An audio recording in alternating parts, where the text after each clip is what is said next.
Hello and welcome to another exciting edition with Naijavoxpop on the Unveiled show. Our topic today is on the prevalence of sexual harassment and how to combat it. My name is Gracious Fenana, and with me on set is Mr.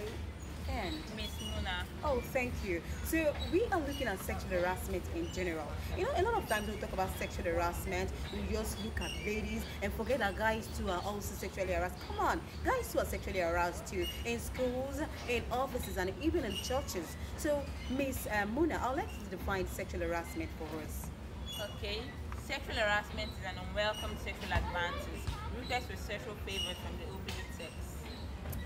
Thank you, Miss Muna. So we are moving on to the prevalence of on sexual harassment. So, Miss Tari, I'd like you to talk about the prevalence of sexual harassment. Okay, thank you very much. I'll be talking on the church. You see, sexual harassment is not only based on our workplace or mostly in schools. You see, these things, being sexually harassed also happens in church. Teenagers of nowadays, they tend to go close, take their bodies to the pastors and ask them for a thing or two, something your parents can give you. Why go to the pastors to ask for it? You go to the pastor that you want to make your hair. Is he your dad? No. You go to the pastor that you want to buy this, you want to buy that. By the time you get too attached to this pastor, they are men. At the time, those stuff will enter their head that this girl is always coming close to me. Why don't I take this advantage of her?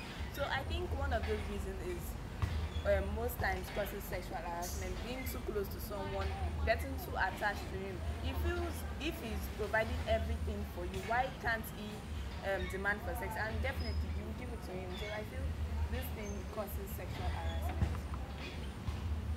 Okay, so she just discussed about it. You know, aside from teens, even adults, some of them they go to their pastors. Also, some of them like ladies that want husbands and they feel like, wow, this pastor is young, is cute, I think I should just go and seduce him, and then they go and start disturbing this pastor. So Miss Muna, I'd like you to throw more light on the prevalence of sexual harassment.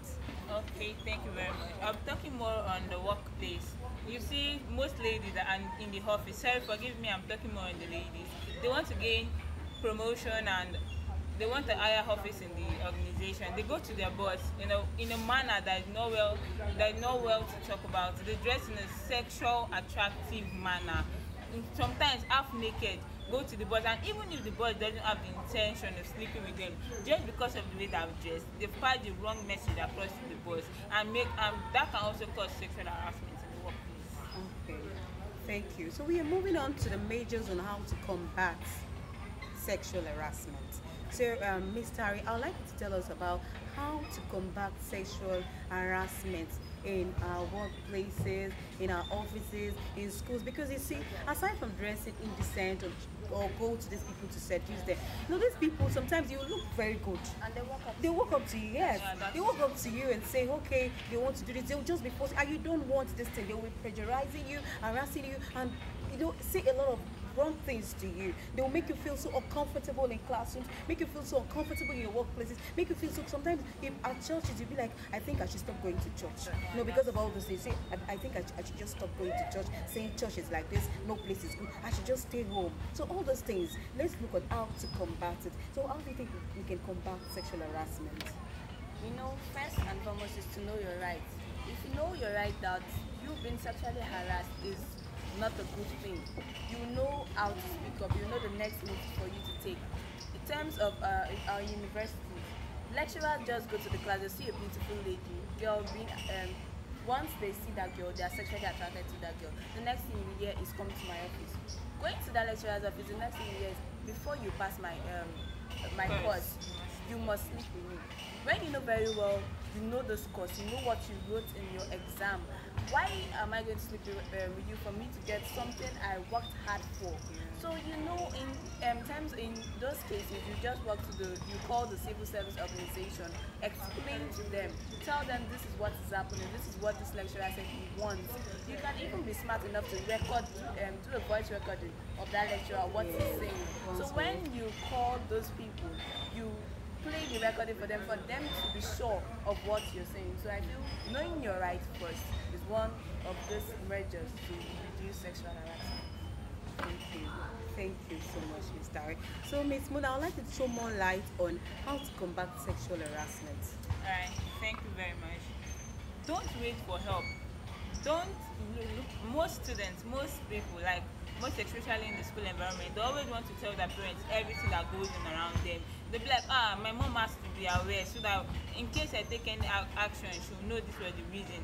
You don't have to wait for help. Your mom will not be there at all times. We have civil society organization, we have in the office, we have the human resource manager. We can just go up to them, tell them, explain the way you feel. Speak up at least so that others around you might not be harmed. And if it's a school that is learned and they have learned delegates in such organizations, they can just call up the lecturer to board and talk to him. I think it can also help combat sexual harassment.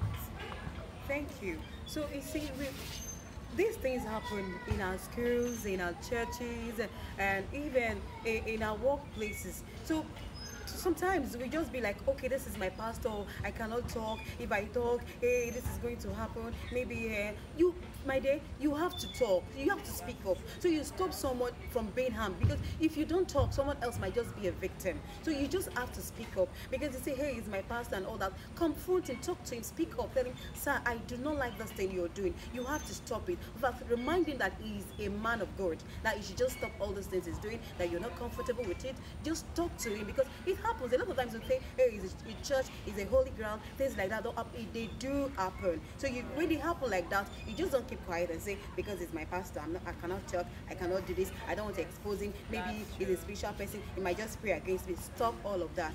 Go to this man, talk to him, sir, I do not like this. And then if he continues, you move on. There are people you can talk to in church. There are elders in church that you can just say, okay, sir, look at what is good. Mothers, thank you. That you can just say, sir, look at what is going on. I don't like all those things that are happening. Look at, you talk and say, they will go and talk to this man of God for you. Yes. So all those things are no good. So Miss Tari, for your final words, you throw more light, as in, do you have anything to contribute again to how to combat sexual harassment? I would say him or her should not delay. They should send a quick message telling the person that this thing you did, I don't like it, so don't you dare try it. And if the person is your subordinate, maybe in your workplace, you know what, maybe you've talked to one or two persons and the persons you talk to doesn't show more interest in it, you can walk down to the police station and report this issue. Yes, because sexual harassment is illegal. Yeah. So you can report this issue and tell the police. Maybe the man then will now realize, maybe this girl is not someone I can just deal with anyhow. Yeah. And he will not stop sexually treating you or harassing you sexually in that organization or church or school anywhere. Right. Thank you, Miss Tari. So, Miss Mona, let's get your final word. Okay. Finally, send a message to the harasser.